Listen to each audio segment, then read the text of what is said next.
നമുക്കിന്ന് പാലക് പനീർ ചെയ്യാം. വളരെ ടേസ്റ്റി ആയിട്ടുള്ളൊരു ഡിഷാണ്. ചപ്പാത്തിക്കും റൊട്ടിക്കൊക്കെ ഒപ്പം കഴിക്കാൻ പറ്റുന്ന നല്ലൊരു ഡിഷാണ്. ഇതിനായി ഞാനൊരു ബഞ്ച് പാലക്ക് എടുത്തിട്ടുണ്ട്. അത് നല്ലപോലെ കഴുകി വൃത്തിയാക്കി വെച്ചതാണ്. ഇനി നമുക്ക് ഒരു കടായി ആദ്യം സ്റ്റൗവിൽ വെച്ച് കൊടുക്കാം. അതിലേക്ക് ഞാൻ അല്പം വെള്ളം ഒഴിച്ച് കൊടുത്തിട്ടുണ്ട്. അത് നല്ലപോലെ തിളച്ച് തുടങ്ങുമ്പോൾ നമുക്ക് ഈ കഴുകി വെച്ചിരിക്കുന്ന പാലക്ക് അതിലേക്ക് ഇട്ട് കൊടുക്കാം. അത് ഇട്ട് കൊടുത്ത ശേഷം ഒന്നത് ഇളക്കി മുങ്ങുന്ന പോലെ ഒന്ന് ആക്കിയ ശേഷം ഒരു മിനിറ്റ് വെച്ച് കൊടുത്താൽ മതി.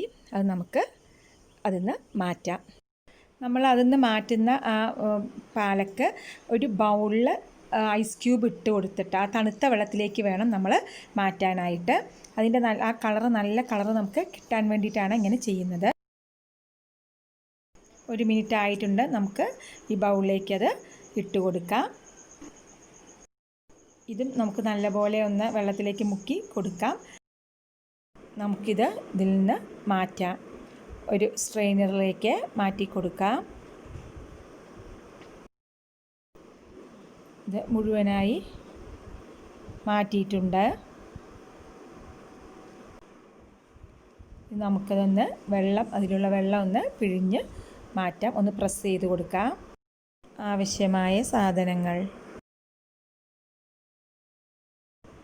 വെള്ളം പിഴിഞ്ഞ് മാറ്റിയിട്ടുണ്ട്. ഇനി നമുക്കിതൊരു മിക്സിയിൽ ഇട്ട് ഒന്ന് അടിച്ചെടുക്കണം.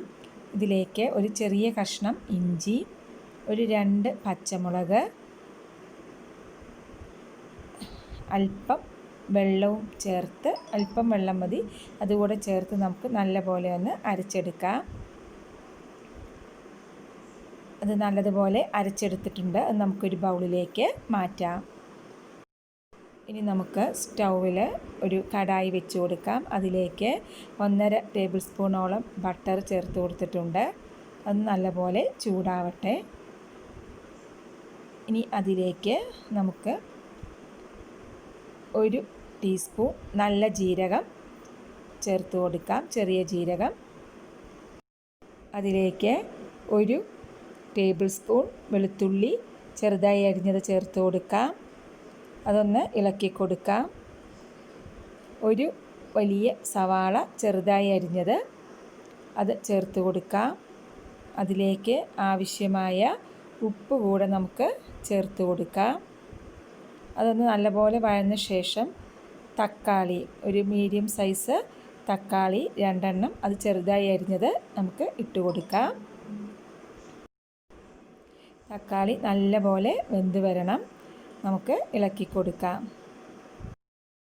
തക്കാളി നല്ലപോലെ ആയിട്ടുണ്ട്. നമുക്ക് സ്റ്റൗ ഓഫാക്കാം. ഇതൊന്ന് തണുക്കട്ടെ. ഇത് തണുത്തിട്ടുണ്ട്. നമുക്ക് മിക്സിയിൽ ഇട്ട് കൊടുത്ത് നല്ലതുപോലെ ഒന്ന് അരച്ചെടുത്തിട്ടുണ്ട്. ഇനി നമുക്ക് സ്റ്റൗവിലൊരു കടായി വെച്ച് കൊടുക്കാം. അതേ കടായി തന്നെയാണ് വെച്ച് കൊടുത്തിരിക്കുന്നത്. അതിലേക്ക് സൺഫ്ലവർ ഓയിലാണ് ഞാൻ ചേർത്ത് കൊടുത്തിരിക്കുന്നത്. അതൊന്ന് ചൂടായിട്ടുണ്ട്. അതിലേക്ക് 1 സ്പൂൺ ജീരകം പൊടിച്ചത്,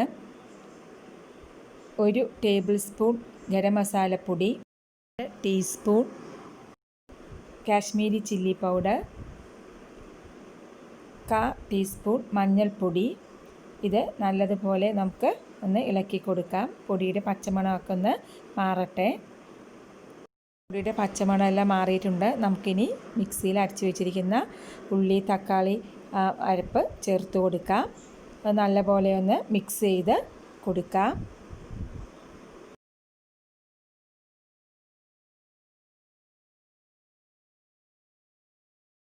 നമുക്ക് മിക്സിയിലേക്ക് അല്പം വെള്ളം ഒഴിച്ചിട്ട് അതൊന്ന് കുലുക്കിയെടുത്ത് വെള്ളം നമ്മുടെ ഇതിലേക്ക് ചേർത്ത് കൊടുക്കാം.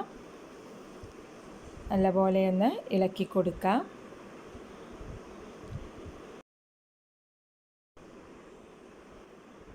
നല്ലപോലെ ഒന്ന് മിക്സ് ചെയ്ത് കൊടുക്കണം. നമുക്ക് എരിവും ഉപ്പും ഒക്കെ ഉണ്ടോ എന്ന് നമുക്കൊന്ന് നോക്കാം. ചേർത്ത് കൊടുക്കുന്നുണ്ട്. ഇളക്കി കൊടുക്കാം. ഇത് നല്ലതുപോലെ തിളച്ച് തുടങ്ങിയിട്ടുണ്ട്. ഇതിലേക്ക് അരച്ച് വെച്ചിരിക്കുന്ന പാലക്ക് ചേർത്ത് കൊടുക്കാം. നല്ലതുപോലെ ഒന്ന് മിക്സ് ചെയ്ത് കൊടുക്കാം. നല്ലതുപോലെ ഒന്ന് മിക്സ് ചെയ്ത് കൊടുത്തിട്ടുണ്ട്. ഇനി നമുക്കിതിലേക്ക് പനീർ ചേർത്ത് കൊടുക്കാം. ഹോം മെയ്ഡ് പനീറാണ്. അതിൻ്റെ ലിങ്ക് ഞാൻ ഡിസ്ക്രിപ്ഷൻ ബോക്സിൽ കൊടുക്കാം. അത് ചേർത്ത് നല്ലപോലെ ഒന്ന് ഇളക്കി കൊടുക്കാം. ഇതിലേക്ക് അല്പം വെള്ളം നമുക്ക് ചേർത്ത് കൊടുക്കാം. ഒന്ന് മിക്സ് ചെയ്ത് കൊടുക്കാം. മൂടി വെച്ച് കൊടുക്കാം. ഒരു 7 മിനിറ്റോളം ആയിട്ടുണ്ട്. നമുക്ക് തുറന്ന് നോക്കാം. നമുക്കതൊന്ന് ഇളക്കി കൊടുക്കാം. ഇനി നമുക്കിതിലേക്ക് ഫ്രഷ് ക്രീം ആഡ് ചെയ്യാം. ഞാൻ ഒരു 3 ടേബിൾ സ്പൂണോളം ഫ്രഷ് ക്രീം ചേർത്ത് കൊടുക്കുന്നുണ്ട്. അത് ചേർത്ത് കൊടുത്ത ശേഷം നമുക്കൊന്ന് മിക്സ് ചെയ്ത് കൊടുക്കാം. ഈ സമയത്ത് വേണമെങ്കിൽ നമുക്ക് 1 ടേബിൾ സ്പൂൺ വിനാഗിരി ചേർത്ത് കൊടുക്കാം. ഞാനിവിടെ ചേർത്ത് കൊടുക്കുന്നില്ല. സ്റ്റവ് ഓഫാക്കാം. ഇതൊരു സെർവിങ് ഡിഷിലേക്ക് മാറ്റാം. ടേസ്റ്റി ആയിട്ടുള്ള പാലക് പനീർ തയ്യാറായി.